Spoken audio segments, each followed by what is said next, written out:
Hi everyone, welcome back to my channel. My name is Mariam Esad, and this is the submission for my demonstrative speech project.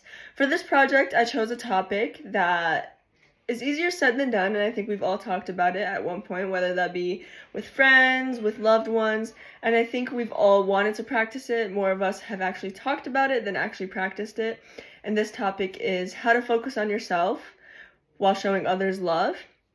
And I've kind of laid it out in steps, but I do want to talk about my own experience with this and kind of how these steps laid into my experience and how I came up with these steps and how they could help others.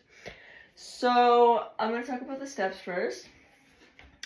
And here we have identify. So it's mainly identifying what you want to change. You want to focus on yourself. Why? What is it that you want to change? Not about yourself, but about kind of your practice of life. Whether that be you want to be better in school, you want to focus on your body, any way that makes you feel better about yourself is something that you could identify, and that could be your top priority. What's stopping you? So at the same time, focusing on yourself while showing others love is important, but it's about who you show love while doing so. If you show those that don't support you in your endeavors, don't support you in your journey of becoming the better version of yourself, while trying to become the better version of yourself, it's really hard. You get back around them and you're back into that toxic mindset. They'll kind of want to hold you down, and you want to kind of get rid of anything that stops you from becoming the best version of yourself. Next, we have priorities. So although you want to show others love, I think it's obvious to really have priorities when it comes to people. Your loved ones could be first. For me, my family is always first, and then it comes my friends. So it's really just about priorities, and for me it's always school before anything else. So I think it's just about priorities with both activities, with both friends, with love. It's just a matter of where you give your energy to, just to see what energy comes out of. And the fourth step is who do we want to keep, or what practices we want to keep. And that involves kind of the process that you have when learning in the journey.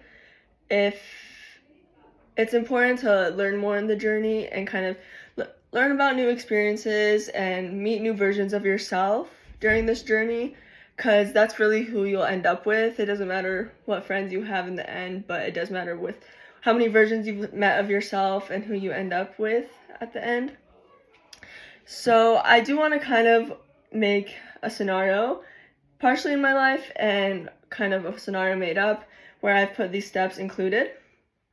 So I've had an experience where I've had a friend group, just average high school friend group, and there's just a couple people, well, just one.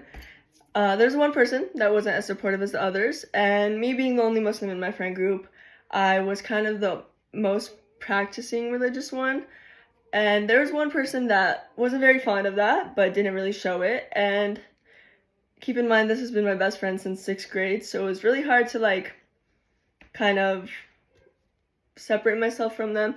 But also I was trying to become a more religious version of myself just because of personal things I was going through. So in that journey, I identified what I wanted to go through what I wanted to do, and that was becoming a better religious version of myself. And what was stopping me was kind of coming back to that same friend group and having that same person shut me down. And I think at that point it was important to kind of, in the kindest way possible, cut that person off. And it really wasn't in a way where it ended with a fight, ended with an argument, but truly just ended with me separating from that person, hanging out more with the other people of my friend group. And it helped a lot more than anything else, because it never ended on a bad note. We still sometimes talk, but it's never deep enough as how it was before. So after that, I layered my priorities.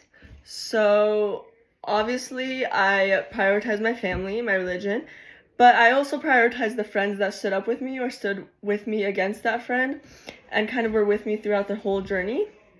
And throughout that whole journey, for number 4, who do I want to keep and what do I want to keep in my life?